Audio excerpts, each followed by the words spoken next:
Good evening, ladies and gentlemen, and welcome back to another edition of the Raw Prospect Podcast. It is draft night, day one of the 2024 NFL Draft. It's been a wild night. We are here to react to it all in this instantaneous live reaction episode of the Raw Prospect Podcast. If you're tuning in live, we greatly appreciate it. Let us know in the chat, who's your team? Who did they pick? Do you like it or do you not? And why? Also, we're going to be diving into what was a historic night in the NFL Draft. 6 quarterbacks taken in the first 12 picks.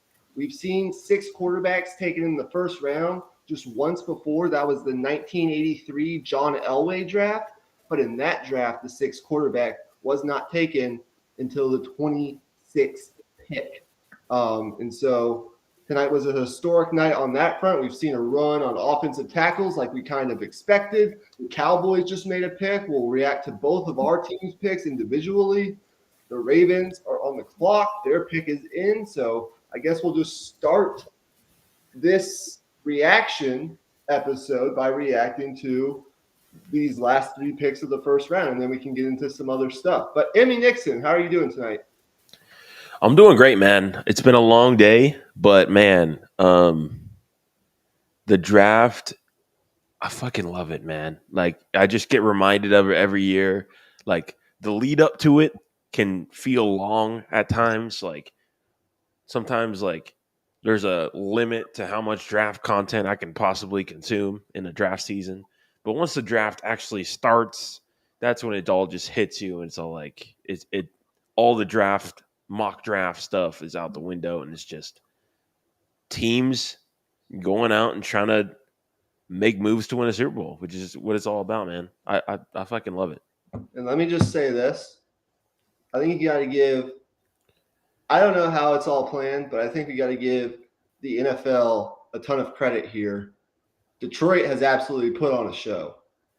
And now that the fact that the Lions are good, I think, and in the Super Bowl conversation, I think it just exemplifies kind of what the NFL is all about.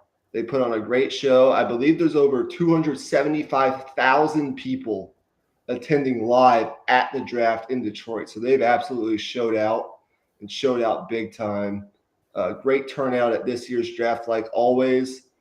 Looks like the Baltimore Ravens are about to make their pick. Let's see who the pick is for the Baltimore Ravens at 30. They go Nate Wiggins, the corner from Clemson. Emmy Nixon, your reaction? Great pick. I think you can immediately put him opposite Marlon Humphrey and feel very, very good about it. The speed that he has at the cornerback position, you're not going to see him get, badly beat and then him not be able to recover. He will recover against just about any receiver in football besides maybe Xavier Worthy, who just went to the Chiefs, of course. But we'll get to that later. I think Nate Wiggins, by all accounts, was a top 3 corner in this draft. For me personally, I saw Quinion as a step above Wiggins and Arnold, but I saw Wiggins and Arnold as kind of 2A, 2B. And whichever way you wanted to order them, it didn't really matter to me. I think both of them are going to be fantastic NFL players. And the Ravens, we know how they do it. They are a machine-like operation with how they churn out star defensive players. Yeah, I think it's an excellent pick, an excellent value at pick number 30. Nate Wiggins was a guy that I could have easily seen going in the top 20 tonight, and he falls all the way to 30. The Ravens, they're a well-run organization. They typically do very well in the draft, and I really like it. He's got all the tools that you need in, I think, a modern-day NFL corner. He's got the speed. He ran a 4.28 at the combine, 1.5 in the 10-yard shuttle, 10'7" broad jump. Tested very well, played at a high caliber program, top end speed, can stay attached to pretty much any receiver you put him on with his speed and athleticism. Really nice pick and great value for Baltimore. They do get a top 3 corner in this class, I think. I mean, Terry and Arnold, who went a little bit earlier, and Kenyon Mitchell are probably in that group, but you could also argue that Cooper DeJean, who has not gone yet, is also in that class. So while we wait on the 49ers, we just saw the Kansas City Chiefs trade up with an AFC arch nemesis in the Buffalo Bills to get who we thought they were going to get all along, who everyone thought they potentially would be targeting with his profile and his build. And this applies to us because we talk a lot of Texas Longhorns football. And Xavier Worthy goes to the Chiefs, just maybe a couple picks earlier than we thought they would. And now we know, like, they really wanted Xavier Worthy because they traded up to get him.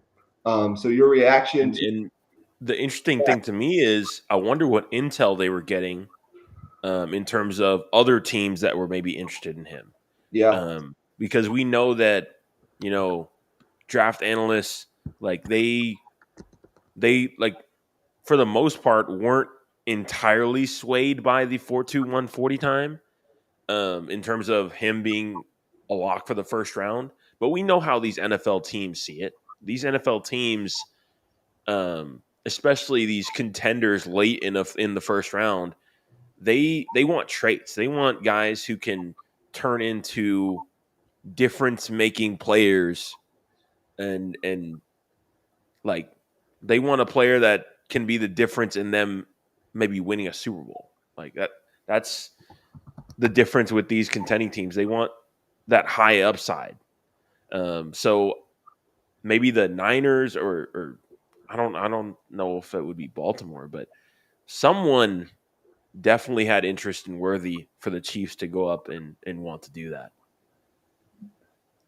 Yeah, and who knows? Maybe Buffalo can still get the receiver that they want at 32. Maybe that's A.D. Mitchell, as we've kind of talked about a couple days ago in our mock draft. Yeah. And I think this 31 spot for San Francisco could also be potentially a wide receiver. But given that they did not end up trading Brandon Ayuk, but we know the contract situation is a little bit iffy there, especially with the receiver market seemingly being reset with the Amon-Ra St. Brown contract in the past couple of days. The future there, I think, is a little bit uncertain. So we could easily see San Francisco go receiver here, or maybe they go a different direction. But Xavier Worthy with Patrick Mahomes is a dangerous combination. That's really all that needs to be said there. They get a guy with speed and a guy that I think does the hard thing easy, which is get open. I think he showed at his pro day that the hands won't be all that much of an issue. He'll get better quarterback play, obviously, especially on deep balls with Patrick Mahomes. Hopefully he'll be able to develop a better chemistry. Huh? Possibly the greatest quarterback play. Yeah, possibly, but especially on deep balls like that, Right. will no longer be an issue. I guess the only concern with Worthy, aside from maybe some of the drops that he dealt with in college, would be his slender build. But I guess we've kind of seen similar guys work out. I think he'll be able to get open. Andy Reid will use him fantastically. He'll be very dangerous in that offense. And I think the Chiefs sense urgency, especially given the fact that Rashid Rice is dealing with a pretty big legal situation right now, which could end up leaving him missing, I think, a good portion of the season. I don't mean to speculate there, but it probably is Yeah, going to result in him missing. I think it's fair to assume that. The last thing I'll say is my favorite part of this is that Patrick Mahomes raises the level of everyone around him. He demands excellence. I mean, not to like be all like, I don't know, glazing on Patrick Mahomes. Like people seem to claim everybody does, but it's just the facts, man. Like him as a leader is something that puts confidence for me in saying like Xavier Woolley will have. The 49ers go Ricky Pearsall, wide receiver Ooh, I like Florida, that. with the 31st pick. Your reaction? Could that be foreshadowing for a move? Potentially. Very interesting. Wow, look at the 49ers faces, the fans' faces. Like, wow. Yeah.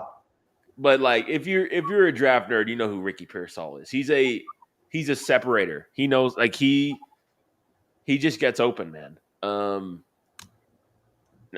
Now whether like what this means in terms of the hierarchy of the receiving core, I think things still remain the same. I think it more so just you put him where Juwan Jennings uh, was in this past year, and you just plug him right in, and I think it's an immediate upgrade. So it's it's a pick where you probably would have liked them to address offensive line, but this is one where they know that offensive line is deep in this class, and all the guys on the board right now would be reaches right now. So it was either you take a guy that you had high on your board in Ricky Pearsall, which clearly this is a guy that they targeted and really like, or you trade down. Yeah.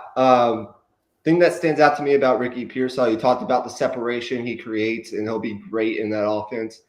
He's very sure-handed. Like he's going to catch the ball. The catch that he made earlier on this year was potentially one of the best catches I've ever seen in college. We do have a trade. Carolina sees the receivers come off the board, and they're like, "Fuck Carolina's it, let's get coming a up. receiver." Buffalo is content, I guess, with trading back. They'll make the first pick tomorrow, it looks like, and still potentially get a receiver that they like. But Carolina comes up one spot a day earlier to pick in the last pick of the first round. We'll see who they end up taking. But back to Pearsall, it's a little bit of surprise, but I think a lot of people within the industry thought this could potentially happen. I think let me see where our guy TFG had Pearsall rated. He had him rated as his 10th best receiver. But I really like him. I was hoping maybe that he would fall into the second round so that the Steelers could potentially take a look at him. But I mean, all you really need to say is it's a well-run organization. John Lynch, that front office, they trust their evaluations. It could be some foreshadowing of what's to come, but we'll see. I think in terms of a third receiver in that offense, it's a definite upgrade over Juwan Jennings, and that's not necessarily a shot at Jennings, who's Jennings was good for them, productive. But we've seen Deebo Samuel and his injury history. There are some concerns there. And it never hurts to get more pass catchers. And this receiver class is deep, as we're starting to realize. So what do you think Carolina is up to right now? Do you think this is a particular receiver? Do you think they're maybe looking at someone in particular? My guess is that me and you are probably on the same page in terms of the guy on our mind right now, and that's, to me, AD Mitchell. There's a possibility that they go a different direction and maybe go for speed. And that would probably be Troy Franklin. I also think Lad McConkey could be a possibility too. I really like Lad McConkey. But I mean, they get their pick of the litter. I mean, there's still a lot of good wide receivers on the board. Like even a guy like Xavier Legette, who is drawing some comparisons to Debo. Like he's not really on much radar for the first round, but um, I wouldn't completely rule it out. Yeah, so we'll see who the pick is, and then we'll get to some other things that went on in earlier on the night in the first round. Let's see who Carolina picks with the last pick of the night.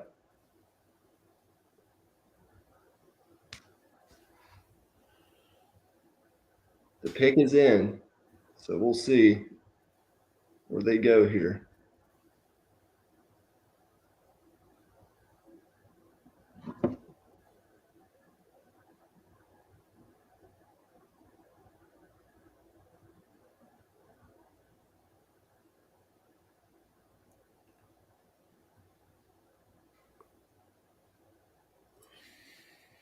All right, so with the 32nd pick in the 2024 NFL Draft, the Carolina Panthers select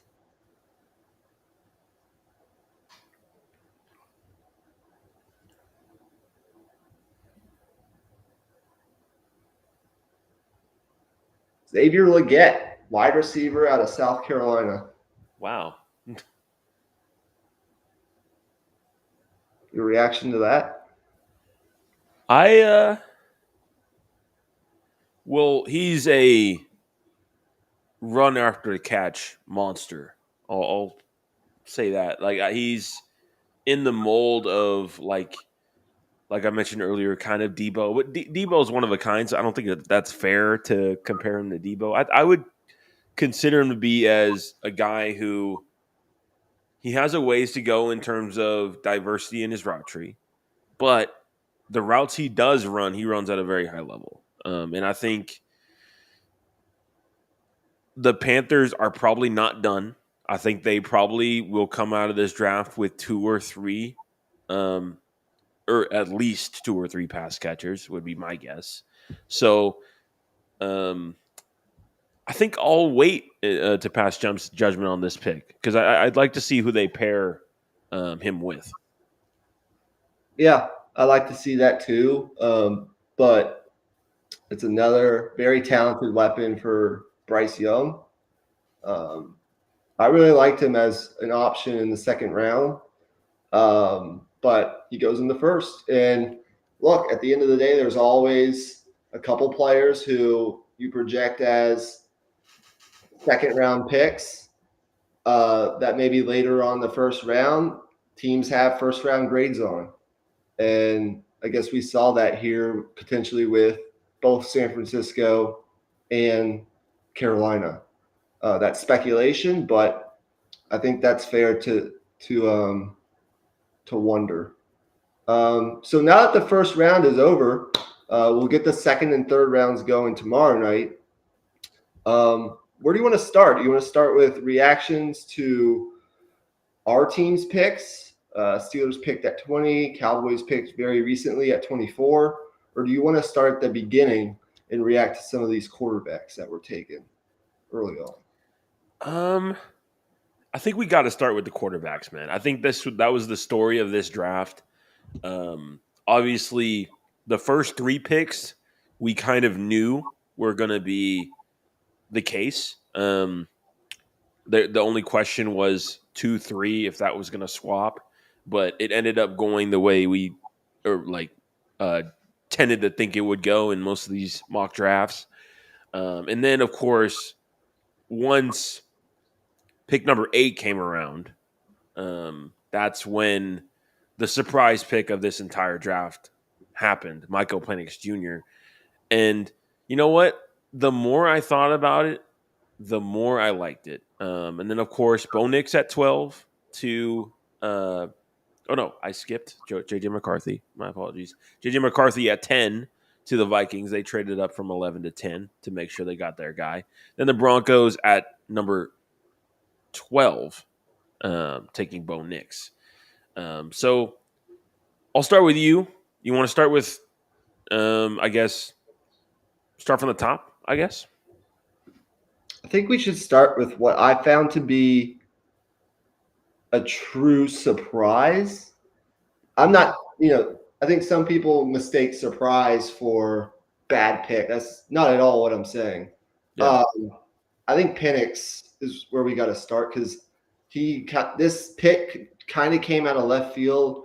There are a lot of people on social media not happy about this pick, but I think level heads will prevail, and we got to see kind of what the plan is here. I think you can kind of draw a couple of conclusions here. Number one, they did sign Kirk Cousins.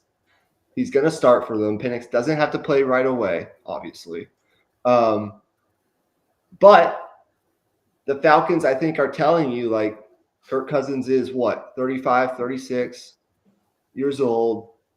He's coming off an Achilles injury. Let's backload the quarterback room. Let's be ready in case anything is to happen. They have a great offensive line, very good run blocking offensive line, especially. I think they'll have a run game that really can support Penix with Bijan Robinson, Algier, some of the other backs that they have. So I like that. Obviously, they had to think that the medicals were all that much of a concern for Penix to take him in this spot, or else I don't think they would have. But he's not going to have to play right away. He's a true pocket passing, rhythm passer, very good, accurate quarterback. He's got a rocket for an arm, well above average ability to read a defense at the NFL level. And the Falcons have weapons. They've got Drake London. They might, go on to pick another receiver in this draft. They have, a couple other guys I really like in that offense. So I think the more I think about it, it makes sense. I think it was just a surprise to some people that thought they were definitely going to go defense. But that's kind of my reaction there. Yeah, I thought once Schefter broke that they were going to go quarterback, I thought, okay, they go quarterback, but then what? Do they trade back into the first round possibly and then get a defender late in the first round? Yeah. With all the defenders dropping. But that didn't end up happening. And I think ultimately they knew that all those defensive guys were going to drop. And there's still a lot of really quality defensive guys available. And I think they feel like they can take any one of those guys at really any position, just take their best defensive player available at their second round pick and feel comfortable with that. I think with all the quarterbacks that went off, all the wide receivers that went off, all the offense that went off the board, there's still like top 15 defensive players, defensive prospects out there for the taking. So I think they, from a draft strategy standpoint, nailed it from that standpoint. Because if you're going to do it at any point, some people would have said do it in the second round since it's a deep quarterback draft. But no, I think they did it the right way. Yeah, I ultimately don't have much of an issue with it after all, because I think the offensive line situation is good. It's a roster that I think offensively will give him good support. And from what everyone is reporting, including Adam Schefter, and has been reporting all night, was that Raheem Morris, their head coach, absolutely loved Penix. And as an organization, when you absolutely love somebody, especially when it comes to the most important position, the quarterback position, I think you trust your evaluation there. If you hit, you could hit it big, and it could change kind of the trajectory of your franchise. And if you miss, well, that's the risk you take. But regardless, unless an injury were to happen to Kirk Cousins, I don't foresee Michael Penix playing all that much this upcoming year. Let's get to JJ McCarthy. We knew the Vikings were probably going to be the team. We just didn't absolutely know where. Some thought it could potentially be a trade up to like the 4 to 6 range to get their guy. It ended up just being they move up one spot. They don't have to give up all that much. And they get their guy, JJ McCarthy, who we all thought they were going to get. So your reaction to Minnesota getting McCarthy? Well, for one, I got to commend Minnesota's patience in this case. They kind of waited to see how things were developing, and they kind of went from there. They had I think if things played out differently in terms of quarterbacks going off in a frenzy at 4, or say if the Broncos had a trade deal done with the Chargers, I think the Vikings would have maybe pulled the trigger on something. But with how things worked out, I think they're better off because they didn't have to do something rash and throw picks around and really commit to like, oh, this is our guy. This has to be our guy. Now it's like if JJ McCarthy comes in this year, really struggles, you have a chance to just try again next year. There's no, extra underlying pressure on the GM for him to work out. Obviously, the owner, of course, wants him to work out, but if they were to have traded up to number 5 and traded all those picks, and then JJ McCarthy didn't work out, then that's a fireable offense. So the patience there to wait around and see how it developed, I got to commend that. And from a player standpoint, I think he's a good fit. I think he's a really good fit. I think he's obviously a boomer bust player, definitely. But you know what? I think his aggressiveness on third down, I think, is a trait that isn't talked about enough.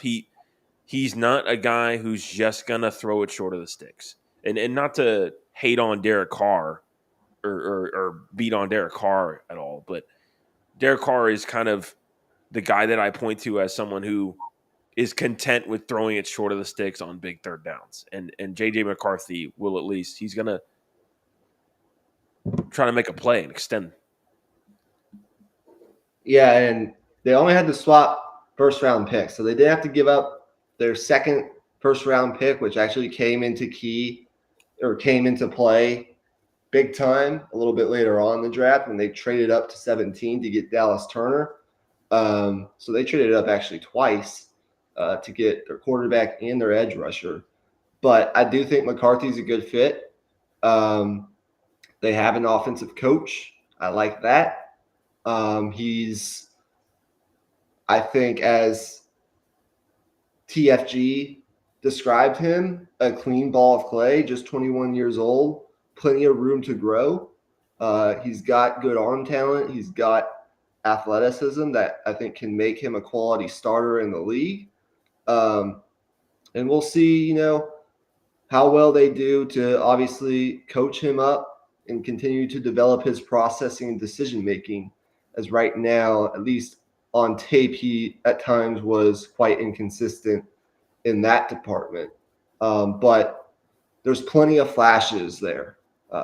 Making NFL-level reads, playing on time, throwing with anticipation, and he'll get right away, if he does play right away, he'll get the best receiver in football, Justin Jefferson, which will help a great deal.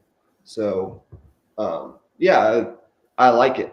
And I do agree with your point on patience. That was key because they ended up using I think since we're talking about Minnesota, we might as well just address this. They ended up using their second first-round pick, number 23, to trade back up with the Jaguars to 17. Once that run on defensive players began, they went up and they addressed another need at edge rusher, as they did lose gosh. Hunter, Daniel Hunter. They did lose Daniil Hunter. They addressed that need. They get his replacement supposedly in Dallas Turner. Your thoughts on that? I mean, I love it, man. I'm really high on this Minnesota front office. They've been a very well run organization here for the last few years. I forget the name of their GM. It's on the tip of my tongue, but regardless, I think they did a really amazing job working and kind of anticipating how this draft would kind of shake out. Everyone was kind of saying a lot of offense early on, and then there's going to be a run of defensive players. So they went out, they got the pick at number 22 from whose pick was that? I can't quite remember whose pick it was originally. They got that pick from Cleveland, I believe, at 24. Cleveland, right, exactly. So, right, so they went and got that pick from Cleveland, and they were just able to use that as leverage. Like it was just a perfectly planned out draft season for them. I really loved how they handled this. Yeah, they only had to give up. So first, they only had to swap first round picks with the Jets to move up one spot to get the guy they really wanted, JJ McCarthy, who we think could absolutely succeed in this organization. I think it's a really good fit. And then they used their second first round pick, number 23, to go up 6 spots to address their pass rushing need in Dallas Turner, one of the better defensive prospects in this entire draft. And they only have to give up, in addition to number 23, next year's 3rd and 4th round picks. So I think it's pretty good value there. Listen, you don't know for sure what's going to be there next year in the 3rd and 4th rounds. I think you go ahead and be aggressive and go get one of the better players in the draft. Where do we go next? Oh, yeah. Bo Nix to the Broncos. Remember, Sean Payton, so far in his career, up until tonight, had never selected a quarterback in the first 2 rounds of a draft. Now he does. Bo Nix to the Broncos. What is your reaction? Well, a lot of people anticipated it. It just seemed like a seamless fit for what Sean Payton likes to do. Mm-hmm. We all know Russell Wilson is not adequate throwing to the middle of the field. And Sean Payton just the reason they moved off of Russell Wilson is Sean Payton was pulling his hair out, thinking like I'm calling all these great plays, having open receivers, and Russ isn't pulling the trigger. Bo Nix is going to run the offense at a high level. He's going to if he gets the right play call, he's going to see it and he's going to execute. And on top of that, he has the athletic ability to extend plays and really underrated part is the arm strength as well. I think that's the really under the radar part. I think people saw like he threw a lot of screen passes and they were like, oh, he can't really throw down the field, but he just wasn't asked to do that. It's similar to how Justin Herbert was treated at Oregon as well. But the arm strength is there, and I would kind of compare him a little bit to Brock Purdy, I guess, like with a slightly stronger arm. Whether he'll have the success Brock Purdy has had is yet to be seen, but I think their style of game is very similar. Yeah, I think getting a guy who has a ton of experience, more so than pretty much anyone else in this draft, if I can recall, who's a rhythm passer, excellent processor, ability to read and trust the structure of a play, get the ball out on time to the right place, very smart, high IQ player who can just run that offense effectively, which at times, most times, Russell Wilson was not able to do. It's obviously a good pick. If it hits, it's going to hit big time.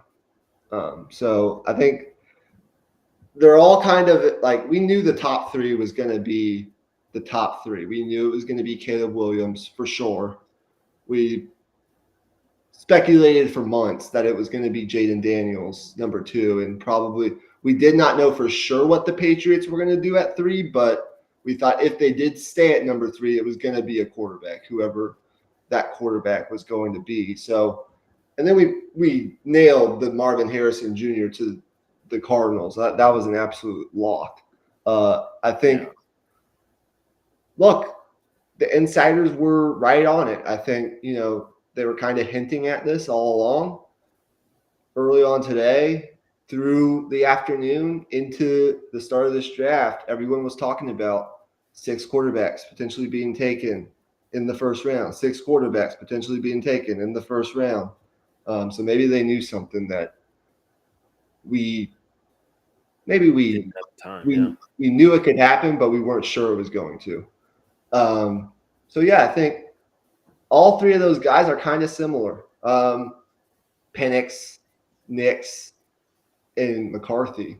I think they all go to pretty good situations with,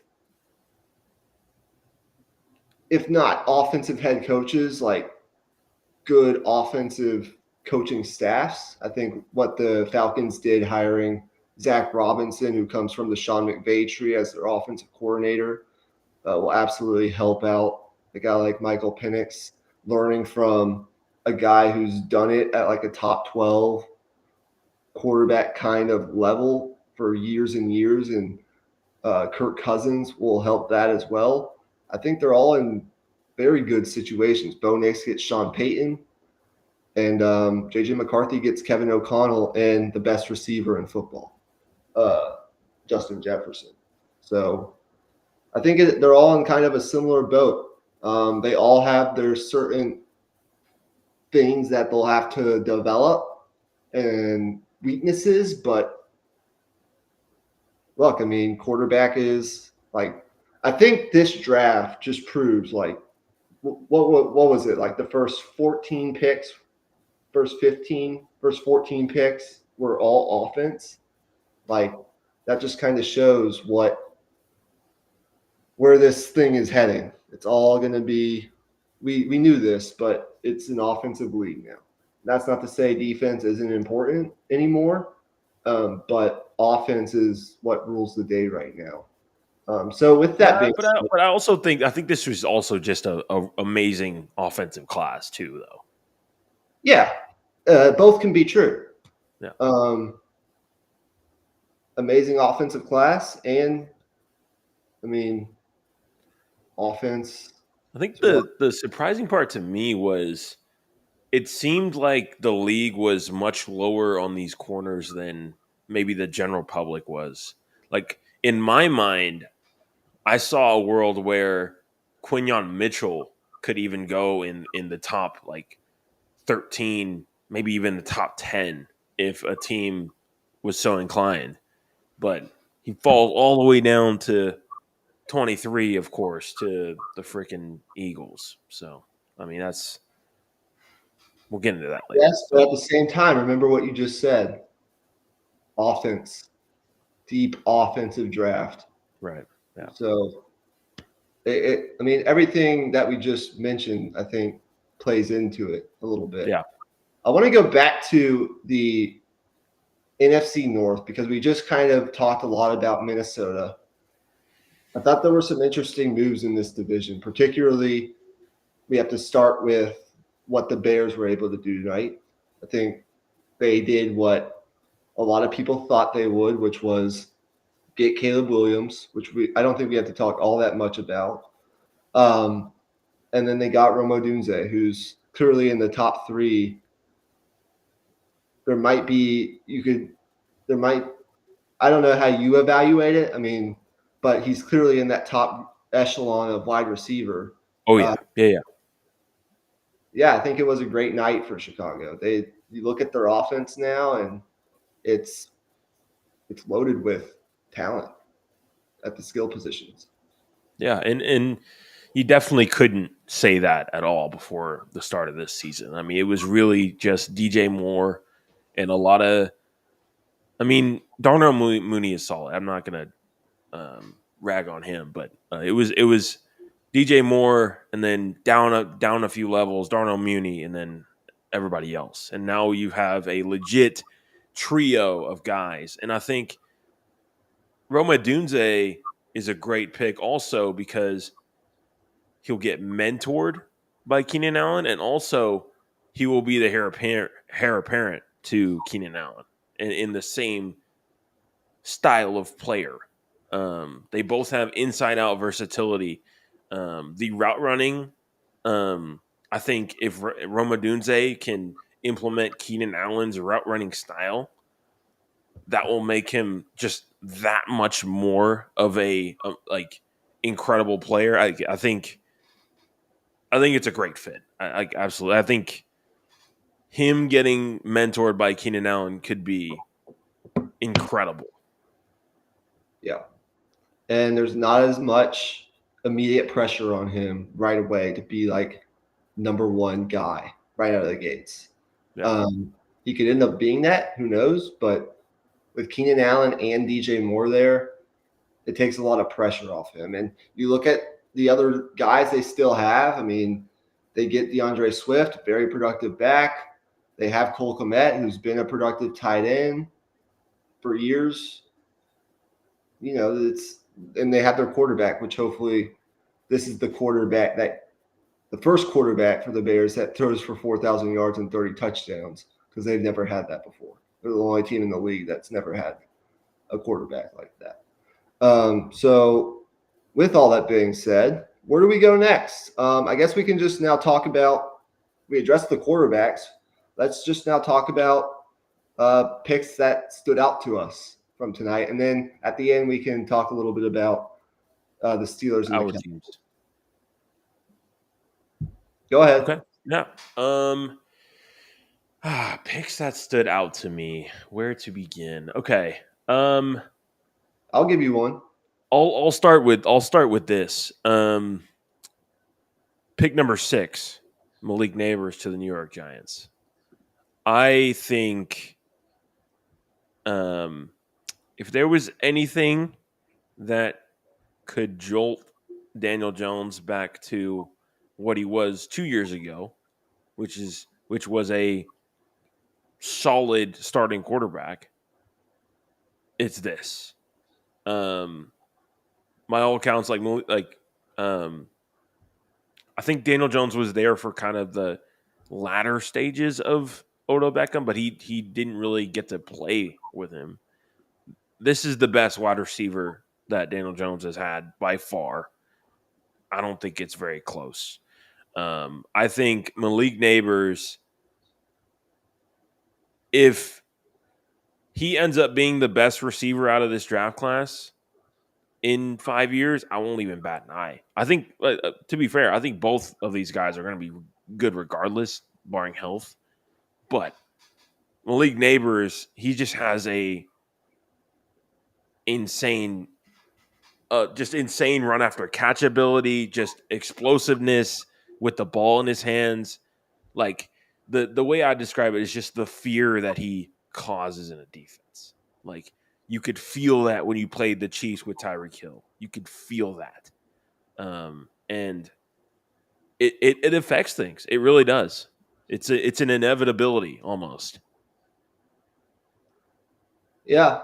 You can argue that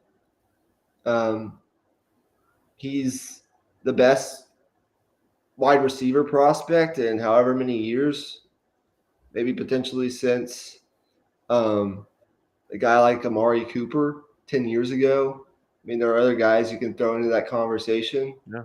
But Julio. yeah, I think he's just going to be a true alpha.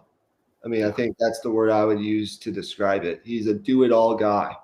He doesn't have one particular area that you point at and say, no, well, he can't do that yet. And yes, you're right. Like, I don't think it's in the same stratosphere. I think this is the best receiver the Giants have had in a long, long time. And definitely the best receiver Daniel Jones has had. I think he's going to step in right away and be the alpha in that room. Oh yeah. I think if you're Brian Daboll, a year that you really have to, you can't have another year like last year or you're out. Yeah. So I think it's a good pick. Like once the Chargers took Alt, there was some scuttlebutt that the Giants could potentially go McCarthy, but I think they made the right decision. If you're going to invest in Daniel Jones, like you already kind of have, go get him some weapons. Right. And Elite Neighbors is just that. A pick. And last thing, I'll say one more thing. We all know what happened once Stephon Diggs was brought into the Bills organization to that Bills offense. So I think Dayball with a alpha wide receiver in the room, it opens things up for his play calling, I think. Yeah, absolutely. Let's see. What other picks stood out? Let me get the picks in front of me. Let's just address this since it's obvious. I think Byron Murphy to Seattle is a perfect fit. Yeah. In that Mike McDonald defense. That is absolutely perfect. Excellent pick there by Seattle. It solves a very pressing need, number one, but it also, you can make the argument that he is the best defensive player in the class. He wasn't the first to go off the board like many potentially thought. That was Leatu Latu, who goes to the Colts, which I also think is a pick we need to talk about. So right. I think that's an excellent pick too. But I think Murphy is a godsend pretty much for the Seahawks. Yeah, I agree. I mean, the interior of both lines needed to be addressed, and obviously, interior offensive line still can be in the second round, and I expect them to. But Byron Murphy, in terms of the interior defensive line, you can't get any better than this. I mean, he is just. He's gonna get into the league and immediately wreak havoc. Like he's just that good. Yeah, I think he's excellent projection. With his athletic traits and natural leverage due to kind of his smaller, squattier build, his combination of finesse, power, and I think just his football character and his motor.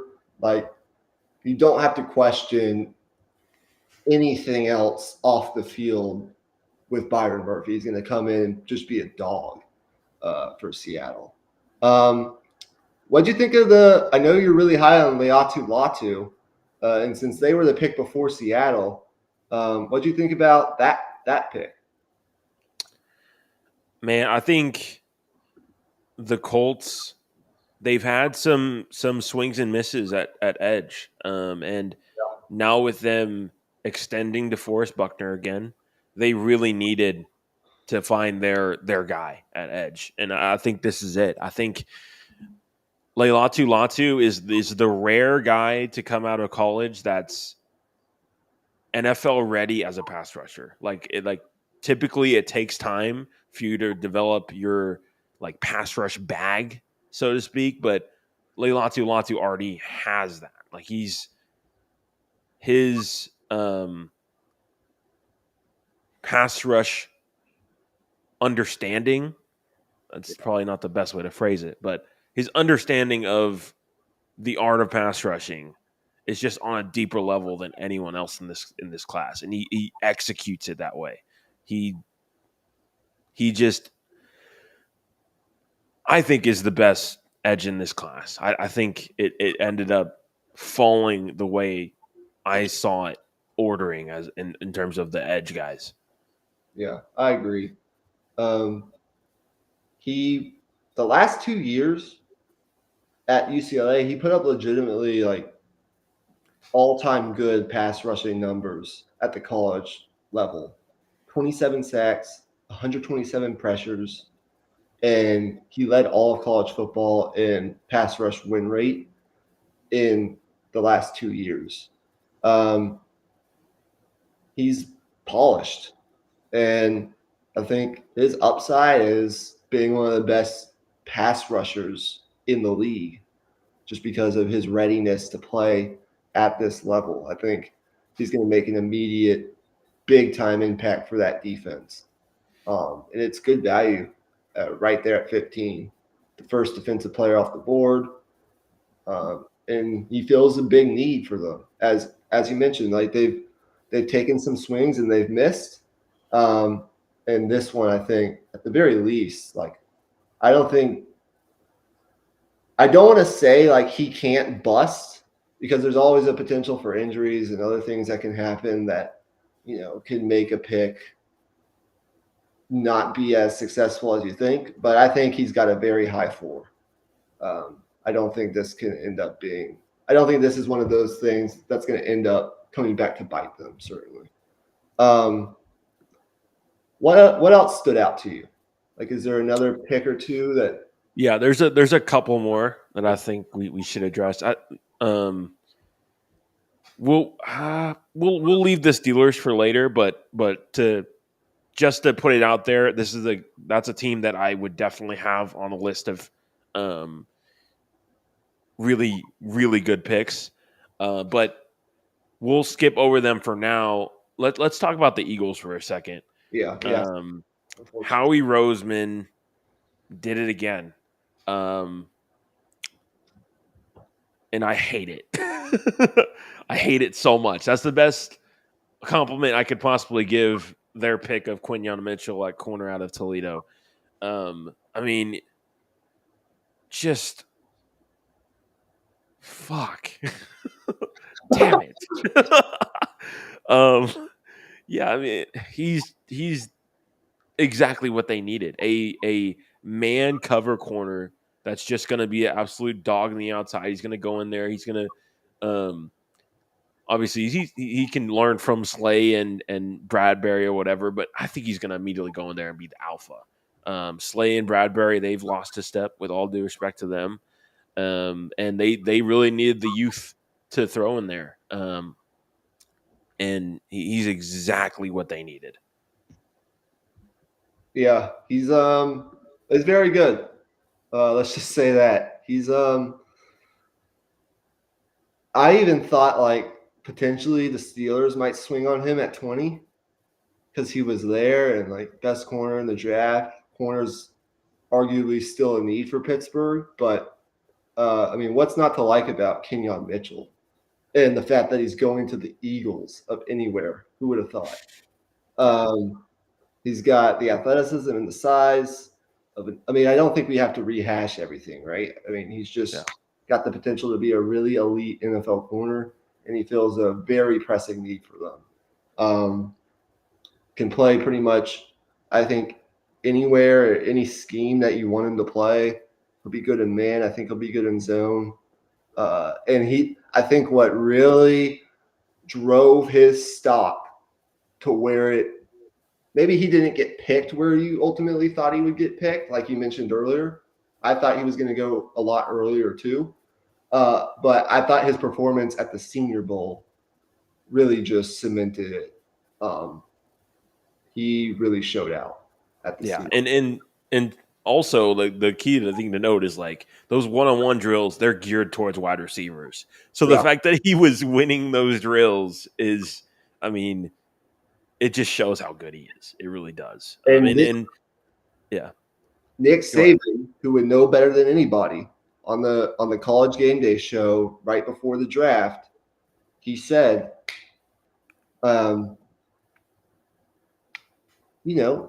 it's just kind of the reality of the situation. Like you're not playing against the top end talent at the wide receiver position in the MAC. So what Saban went on to say was the fact that he was able to prove that, not that I had any doubts or that anyone else had any doubts, but the fact that he was able to go out there against some top talent at the wide receiver position and still put on a show, I think just cemented his stock.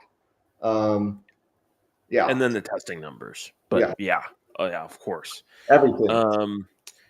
Real quick, any picks that or any teams that you thought maybe lost out?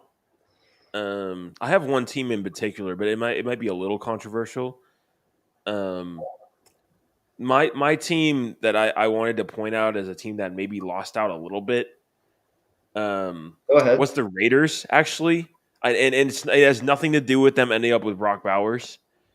I would compare it to something like this. I compare it to how it fell out for the Broncos a few years ago when they didn't end up with Justin Fields. They ended up with an all-pro corner in Patrick Surtain, but I think the Raiders leave this first round with a great player, but I also think they would have been better off as a franchise long term if they had left this first round with a quarterback.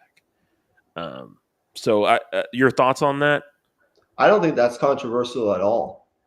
I just don't think, and this isn't an excuse, and I don't know like what goes on behind the scenes, what went on behind the scenes, what they were hearing about how potentially the quarterbacks could fall.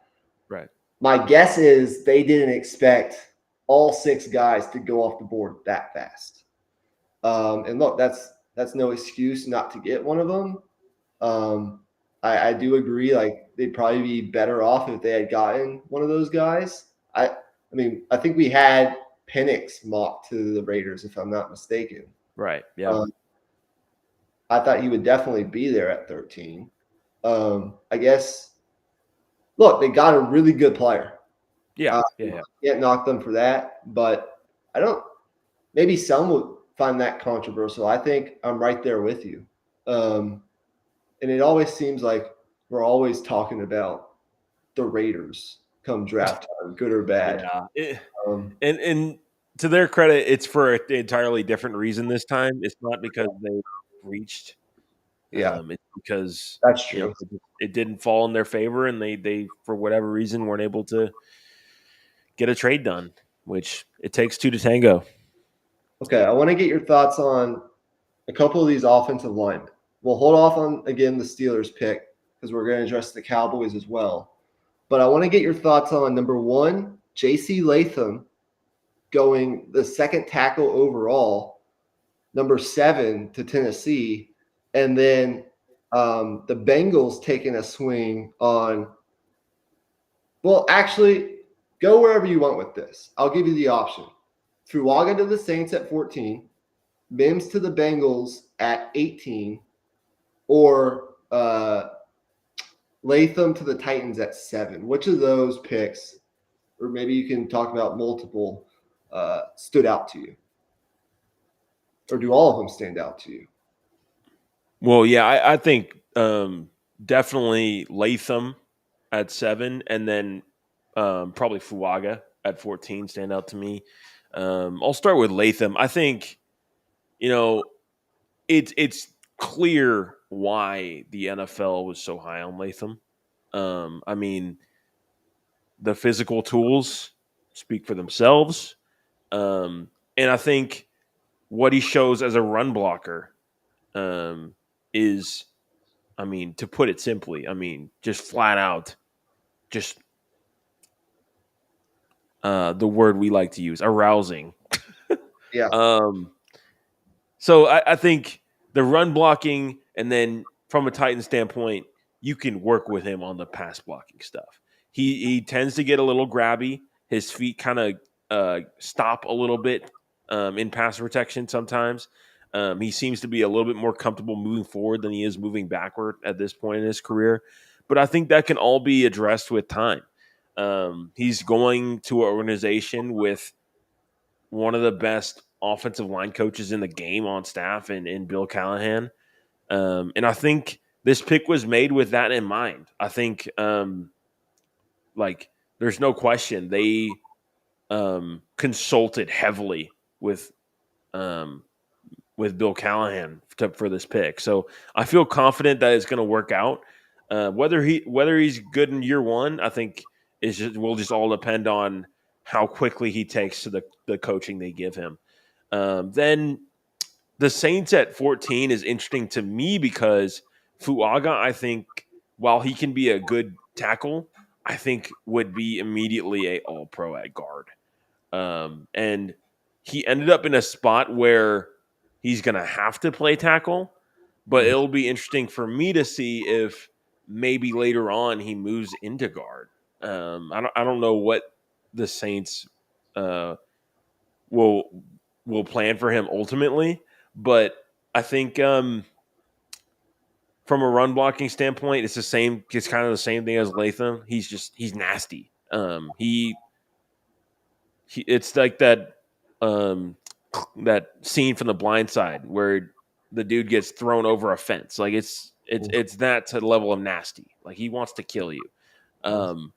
And the pass blocking, I think it's his tape was better than Latham's from a pass blocking standpoint, but I also think his athleticism, his flexibility, like groin flexibility is very important for tackles, is not as good as Latham's. So I think the smoothness of movement is probably why he fell below Latham ultimately.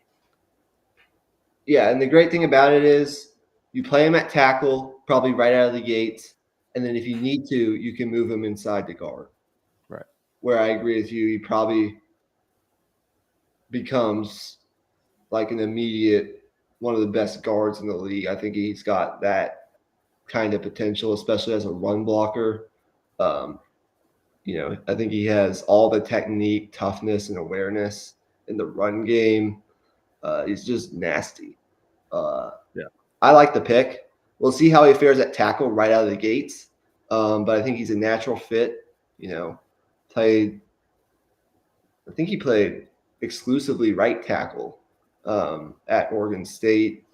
So yeah, I like that. And then I agree with you on Latham. Like you got to start somewhere if you're the Titans, and he's got, he's got really everything you want. They'll have to coach him up a little bit, but I think it's a good pick. And then Fashanu, I don't remember. He went to the Jets at 11. What do you think of that? I mean, I thought it was a good pick. I think the crossroads the Jets had coming into this was thoroughly discussed within the draft community. I think ultimately they made the right selection. I think securing the floor of the team ultimately is more important than raising the ceiling, because we saw how low the floor could get without the right protection and the right circumstance, I guess is a way to say it, last year. Yeah, I agree. I think it's a good pick. I think he's an excellent pass protector. There are some questions in the run game, but I think there's some coaching that can potentially improve upon that. And I like the investment in just protecting Aaron Rodgers at all costs. Right. Yeah. I think there are a couple other picks we could talk about. And I just had one in mind. I also want to kind of get to the players that are still on the board and maybe some predictions for the first couple picks tomorrow. I think that could be a fun little segment as Buffalo's first up tomorrow. But I'm trying to think if there's any other. Well, let's just do this then. Let's just talk about. Actually, there's one more I want to discuss, and that was Brian Thomas Jr., the receiver out of LSU, going to Jacksonville, who trades back. They get the pick from Minnesota, and they still get what most people think is like fourth or fifth best wide receiver in the class, with tons of physical upside, upside galore. But your thoughts on Thomas Jr., who is going to play a big role probably for that offense right away, given the fact that they did lose Calvin Ridley. Yeah, I think it was a fantastic pick. So the thing with Thomas that I find so intriguing is obviously the speed is incredible, but also just it's paired with a good amount of size as well. And I think his ceiling is a guy who at elite speed has a wide catch radius as well, and that's rare. So um, if you throw like you can throw route running to the side. You put that skill set on a player, that player most likely goes in the first round, regardless of where his route running is at. And I actually think his route running is better than what he gets credit for. Also, Yeah. Um, Good pick by Jacksonville. I thought could potentially be taken earlier than he did, but they traded back and still probably got the guy that they were targeting. So with all that being said, if something else comes, if there's something else we think of, we can address it. But um, let's talk about our teams. Let's react to our team's picks, and I guess we can start with Pittsburgh. Um, Look, here's the bottom line. I think with this pick, I think they did not foresee Fatanu dropping to 20. I do think some of the medical injury history, I think, played a role in potentially him dropping a little bit. But the Steelers, I think, were okay with all of his medicals, according to all the reporting. And he's I really like it. I think you pair him with Broderick Jones, the guy that you drafted last year, as your bookend tackles. And I think Fatanu. I really like it. I mean, he played past 2 years, only allowed 2 sacks, played on one of the better offensive lines in America. And I just think his combination of movement skills, play strength, and technique give him a sound projection as a starting tackle in the NFL. And the thing I'm most excited about is not having to live with Dan Moore as the left tackle anymore. I'm hoping that whether it's Broderick Jones or Fatanu, we can move on from Dan Moore. right? Yeah, and Dan Moore is fantastic as a quote unquote six man off the Yeah, bench. I think as a swing tackle, he's fantastic. absolutely. But as you mentioned, like as a starter, it wasn't cutting it. And I think Fatanu is fantastic because the stability that he'll provide. Like say if God forbid Broderick Jones goes down, he can switch over to that side. But also, if you wanted to put him at guard, if you wanted to put him, I don't know about center, but any of the guard or tackle positions, you feel comfortable slotting him in and him giving you really good to great play. And that position flexibility. I think. I mean, that's a superpower. I mean, the amount of like injuries happen, and to have a guy who you can just throw at any spot. I mean, that's really really valuable. Yeah, I love the pick. I think for the value they get, I'd probably give it an A. I didn't foresee Fatanu being there at 20. And I think that plays a lot into that. But had to address offensive line. I thought potentially they could go. I thought they were definitely going to go Graham Barton, the center from Duke, who played tackle, but is going to play center in the league.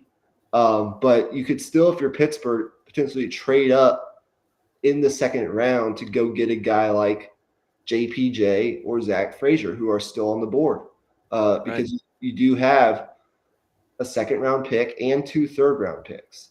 that you can use to potentially go up and ensure that you get the center that you want as well to really fill out the offensive line. Because I think two of their three biggest needs were center and left or right tackle. I'm assuming, I don't know what Broderick Jones and Batanu are going to play, but either way, like they needed a tackle and they needed a center. And so I think they still lay in a great situation offensive line wise. I like what they're doing there. My biggest question right now, honestly, is the wide receiver room. And it's not that it's bad or anything. It's just they right now, I don't think, have a true number two. So I'm interested to see if they're aggressive and potentially going up to get a receiver as well. There's been other trade rumors within Steelers land about them potentially going to get a Brandon Ayuk. I highly doubt that's going to happen. I don't think the 49ers are going to trade him, at least at this point. Maybe a Cortland Sutton, if they could get him for pretty cheap. He might be an option, I've heard, for Pittsburgh if they wanted to do that. But I do trust the Steelers organization and their evaluation of the wide receiver position. So we'll see what happens there. But I don't know. We'll see. There's still, Troy Franklin, Keon Coleman, Adonai Mitchell, Lad McConkey. Malachi Corley is a guy that I've heard out of Western Kentucky who the Steelers could potentially target. There's still a lot of good receivers out there. Jalen Polk. So they're not lost for hope whatsoever. But I'm interested to see what they do there. That's all. Your reaction to Dallas? They take Tyler Guyton. They trade back, first of all, 5 spots, and then they get Tyler Guyton, the offensive tackle, out of Oklahoma. Yeah, I for me personally, I would have liked for them to stick and pick and take Graham Barton, particularly because right now, for one, we don't have anything at center with Biadash leaving in free agency, and then number two, Barton also has that positional flexibility that we talked about, where he can move. I mean, he's interesting because he can play all 5 positions: guard, tackle, either side, doesn't matter. And while I like that they got some more draft picks, because I think it's important for them to, fill in the gaps that they lost in free agency with cheap young talent. It's gonna be really important that they hit on those picks. Well, I think this is a solid pick, and I think I would probably rate it like a B. I think he's going to be a solid player for us. But he definitely has, some room to grow as a player for sure. He's a little bit raw, but of course that's what we said about Tyler Smith as well. So we'll see.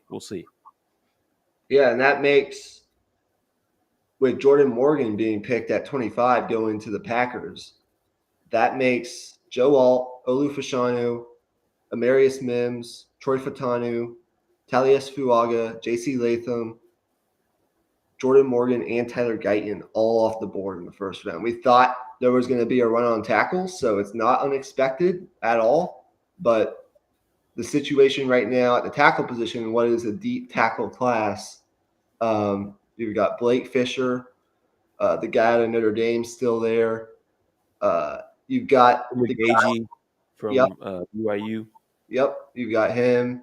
And then I think, just from a Texas perspective, and I thought this originally, I think Christian Jones, with the way that he tested, what he put on tape last year, and then kind of everything that's happened in the draft process, had put his stock up into like the 3rd round. But I definitely think like tonight really solidified. It seems that there's a big need for tackles, and I think Christian Jones could go even earlier than potentially we even think he will. But that's just my opinion. Okay. I think we wrap this thing up by talking about tomorrow because there are still a lot of good players out there. So, with the Buffalo Bills now sitting at 33, they traded down twice. Um, what do you think they're going to do? A lot of good receiver talent still there. Um, or do you think they go another direction? Well, I don't think it's cut and dry that they'll go wide receiver. I think defensive back is also a possibility. If they like what they see in a guy like Cooper DeJean. But I think the key thing is I really like the approach the Bills had in trading down. It's just that I don't know if I would have traded down with that team in Yeah, red. yeah, Um, your bugaboo, the team that you're trying to beat. I mean, that's we'll see how it ends up in the end. But whew, man, if he ends up anywhere near as good as we think he will, then you fucked up. But I mean, but what they're gonna pick, I think Cooper DeJean is obviously an option. Ad Mitchell is one that we've mocked to the Bills that we really like, but it's clear that they're in a retooling phase, and it could be possible that they're just going to keep trading down and piling on picks and trying to get as many quality players in the first 4 rounds of this draft as they possibly can. yeah. I think you're right about that. Other players that are still available after round one, Johnny Newton Yeah, is still there. I expect to see him go pretty early tomorrow. very quickly. Cooper DeJean, as you mentioned, is still out there. The best corner left on the board for sure. Uh, I'm interested to see what happens with these off-ball linebackers like Edgerrin Cooper, Peyton Wilson. I did see Peyton Wilson in some first-round mocks, so we'll see where he goes. I think he's a really good player. Kool-Aid McKinstry, the corner out of Alabama, is still there. You mentioned A.D. Mitchell, but there's also Troy Franklin out of Oregon that maybe is a player that the Bills could go after. Yeah, Who picks after Buffalo? Let me see real fast. I Um, think it's Washington, unless they traded their second. I'm let me not sure. see. Let me see. I have it up right here. So the order tomorrow goes something along these lines. It'll be New England that's up Ah, next okay, after Buffalo, and then Arizona, and then Washington. So interesting. Okay. does anything stand out to you for either of those teams? Arizona ended up tonight with Marvin Harrison Jr. and the defensive lineman out of Missouri, Yeah, Darius I Robinson. yeah that second pick kind of made me scratch my head a little bit just because he's a tweener and it's a risky one because with a guy like that who's kind of on the edge of being an edge and a D tackle, it's just kind of hard to find their place in the league and fill a role. But clearly they have a plan for him. I think it would be a home run still if they end up with Johnny Newton because I think in theory if you switch those two picks, then you end up with a group of three guys that you can be real proud of if you're a Cardinals fan. Yeah, I agree. Um, New England at 34. I think that's also potentially a receiver spot. Um, maybe they go defense. They have a newly hired head coach. Well, I'll be interested to see the direction there. Um, I guess I'm trying to think of anything else that we need to touch on here. Um, see the Is Rams. there anything you'd like to see the Steelers address in particular? Um, Uh, Obviously, you mentioned corner, but well, no, I'd actually rate center and wide receiver above corner in the Oh, okay. Yeah. areas of need. Um, I think I was surprised they didn't go center. I guess once Fatanu fell, I wasn't all that surprised, but all of the scuttlebutt coming in was Graham Barton, Graham Barton, Graham Barton, Right. and they go another great offensive line pick. I think the Steelers are a team that you need to be watching out for tomorrow night in the second round to potentially move up, whether it be for a receiver, a center, or maybe even a corner that they love. I think that like I'm almost expecting it at this point. They're going to make a trade. I don't know what it's going to be. What about the Cowboys? Like, how would you order that? What would you like to see the Cowboys do, considering that, okay, you got an offensive tackle in the fold. I'm not exactly sure where you pick in the second round. Let's see. Do y'all have a second round pick? Well, since we Yes, traded down, I would assume so. But 56. You have 56. So, is there anything you'd like to see the Cowboys where they go next? well, I'm gonna put this into the universe. I really want Junior Colson to be a Cowboy. Okay. Um, I think the fatal mistake last year was relying on Van Der Esch to be our lone linebacker over 230 pounds. Like that was a fatal mistake, given his injury history, and it ended up being a team that was just too damn small in the middle, and they got punched in the mouth. Now Junior Colson, he doesn't have like insane size or anything, but he's 6'2". He has good size, and he just knows how to play the position. He's pro ready. I don't know if he's gonna make it to us, if I'm being entirely honest. Yeah. Lastly, we saw the big run on quarterbacks earlier tonight. Obviously, we talked a lot about that. Tomorrow, what quarterbacks do you see potentially going off the board? Not to put you on the spot, but I'm just curious. You said cornerbacks? Quarterbacks. Oh, quarter. Okay. Yeah. Um. Well. Spencer Rattler. I think someone will take a chance on him in late round 2 or early round 3. I think. Um. Not sure who that might be. Maybe the Raiders. Yeah. Um. He is an interesting one because he is a bit older, kind of like Bo Nix and Penix. Yeah. So that's an interesting one. Let's see. I Not quite sure after that. yeah, the Yeah. kid from Tulane is Interesting. interesting, but I don't think he'll go day 2. Yeah. I forget his name at the moment, but Michael he Pratt. was interesting because Michael Pratt, right. His first game of the season he played amazing, and then he injured his knee and he wasn't the same the rest of the season. Yeah.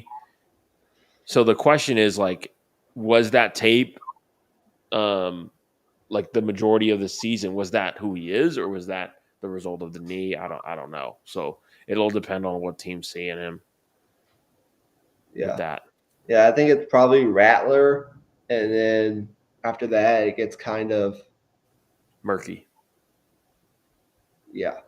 Um, I think of guys like Jordan Travis, Yeah. you know, Michael Pratt, and some others will probably be day 3 guys. But we'll see. Um, I guess one of the positions that we obviously didn't see picked tonight was running back. Um, is there a spot that you like the first running back to come off the board in particular, or a team? Uh, let's see. Not the Um,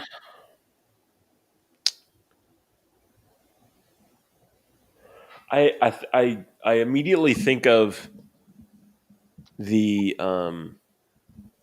Packers as maybe a team, but of course they have Jacobs, so that's I mean if they want to commit to him as their guy, but I do think AJ Dillon is a little bit expendable at this point in his career. I don't think he had the same juice last year. Um, Another team, yeah, that's a tough one. Yeah, everyone's still available. Trey Benson, Jonathan Brooks. It goes on and on. Jalen Wright is a kid out of Tennessee that I've heard people pretty high on. Blake Corum, Braylon Allen, the kid out of Wisconsin. We'll see what happens. Notre Dame. Yep. We'll see what happens with that. Yeah. I think maybe the Bucks could get a guy to pair with White, maybe like Trey Benson to be kind of like a Thunder Lightning type of thing, keep him in Florida. Yeah, I agree. Last question, I promise. So I had the over under set at 2.5 of Texas Longhorns going in the first round. Now we ultimately just fell just short of the over on that. There were two: Xavier Worthy to the Chiefs, and Byron Murphy to the Seahawks. How many Longhorns do you think go tomorrow? There's still Adonai Mitchell, Jonathan Brooks, Jatavion Sanders, Christian Jones, Jalen Ford. I mean, you know the guys. How many of them do you Jonathan think? Brooks. Yeah. Hey, second and third round. If I had to put money on it, I think three of them go. I can't necessarily Yeah, pick. I think Mitchell and Brooks go for sure. I think Jones is going to be close. I think he'll be kind of late third. Yeah. Um, who am I forgetting? Sanders is another candidate. Sanders.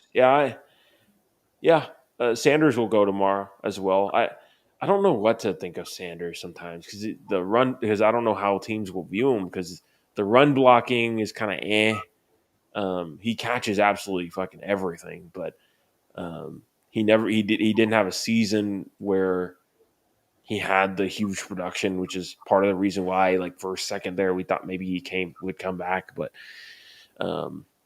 it's interesting. I don't know. Yeah, I think a team that wants a tight end is going to take him. Yeah.